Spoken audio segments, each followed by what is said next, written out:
اور آپ نے پہلے جیسے کہ میں نے عرض کیا تھا پچھلے درس میں، ڈائریکشن کب بدلی؟ زور کی نماز کی حالت میں۔ زور کی نماز بنی سلمہ کے قبیلے کی مسجد میں نماز پڑھ رہے ہیں آپ، زور کی نماز 2 رکعت پڑھ چکے ہیں،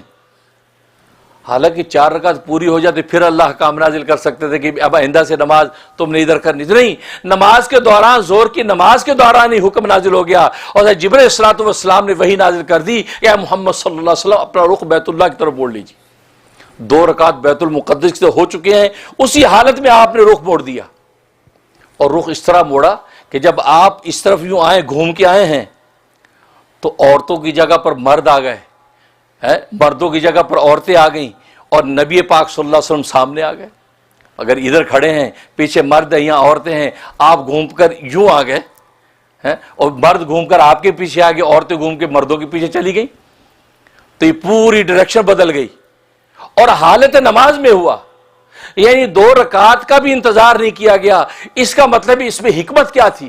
اس میں حکمت یہ تھی کہ اللہ تبارک و تعالیٰ یہ باور کرانا چاہتے تھے، ایک ہی نماز میں آدھی نماز بیت اللہ کی طرف منہ کر کے نماز پڑھی گئی، آدھی نماز بیت المقدس کی طرف منہ کر کے نماز پڑھے گی، اور دونوں کی دونوں نمازیں اللہ تبارک و تعالیٰ کے قبول ہو گئیں۔ اس کا مطلب یہ کہ بیت المقدس کی طرف منہ کیا وہ بھی اللہ کے امر سے ہوا تھا، اور بیت اللہ کی طرف منہ کیا یہ بھی اللہ کے امر سے ہوا، اور دونوں امر ایک ہی نماز کے اندر ظاہر ہوئے، اور دونوں کو کمبائن کر کے نبی نے نماز پڑھی، تو اطاعت کس کی ہوئی؟ اللہ کی اطاعت ہوئی۔ لہذا جب اللہ کی اطاعت ہوئی تو یہ نماز بالکل درست ہو گئی۔ اللہ اکبر، اللہ اکبر۔ تو دیکھیں یہ اللہ تبارک و تعالیٰ کی شان تھی، یہ حکمت تھی۔ دیکھو ایک ہی نماز میں، ورنہ انتظار بھی کیا جا سکتا تھا۔ اصل میں اس بات کا عملی جواب دینا تھا کہ اللہ تبارک و تعالیٰ کے نزدیک دونوں قبلے قابل قبول ہیں، دونوں قبلے قابل قبول ہیں۔ اگر کل کو کوئی یہ کہے اجی بیت اللہ کا قبلہ صحیح تھا، بیت المقدس کا غلط تھا، یا کہ بیت المقدس کا صحیح تھا، بیت اللہ کا غلط تھا،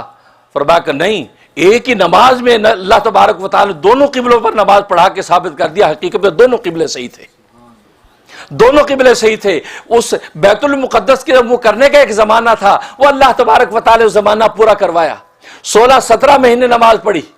اس کے بعد آپ بیت اللہ کی طرف منہ کر کے نماز کرنے کا حکم دے دیا، تو دونوں قبلے درست تھے، تو اللہ تبارک و تعالی نے دونوں کا حکم اپنے اپنے وقت میں دیا تھا۔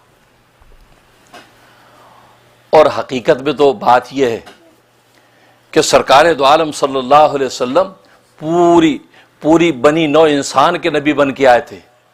بنی اسرائیل کے بھی نبی بن کے آئے تھے، بنی اسماعیل کے بھی نبی بن کے آئے تھے، پوری انسانیت کے نبی بن کے آئے تھے۔ اس لیے اللہ تبارک و تعالیٰ نے بنی اسرائیل کا جو قبلہ تھا یعنی بیت المقدس، اور قبلے کی طرف بھی منہ کر کے نماز پڑھوا کے گویا کہ اشارہ کر دیا کہ وہ قبلہ اور وہ اس کے جو اہل قبلہ ہیں وہ بھی آپ کی امت ہیں، اور بیت اللہ کے جو اہل قبلہ ہیں یہ بھی آپ کی امت ہیں، کوئی آپ کی امت ہونے سے خارج نہیں ہے۔ ہاں، پہلے جو نبی آتے رہے جن کا صرف بیت المقدس قبلہ تھا، تو بیت المقدس کے جو بنی اسرائیل تھے وہ ان کی امتیں تھیں، کعبہ اور مکہ والے ان کی امتیں نہیں تھیں، وہ اپنی اپنی امتوں میں کام کرتے رہے، لیکن یہ نبی تو دونوں قبلوں کی امتوں کا نبی ہے۔ لہذا یہی وجہ ہے کہ معراج کے سفر میں اللہ تبارک و تعالی جب سفر کروایا، مکہ سے سیدھا آسمانوں پر نہیں لے گئے بلکہ مکہ سے پہلے بیت المقدس لے گئے۔ اشارہ اس بات کی طرف کرنا تھا کہ بیت المقدس میں آپ نے امامت کروائی، کس کی امامت کروائی؟ ان امتوں کے نبیوں کی امامت کروائی، تاکہ کل کوئی امت یہ نہ کہہ سکے یہ نبی ہمارا نبی نہیں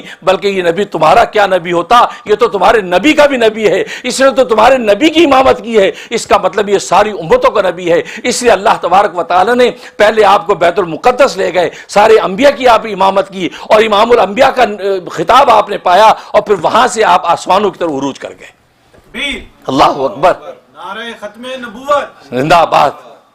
تو دیکھو یہ اللہ تبارک و تعالی کی حکمتیں تھی۔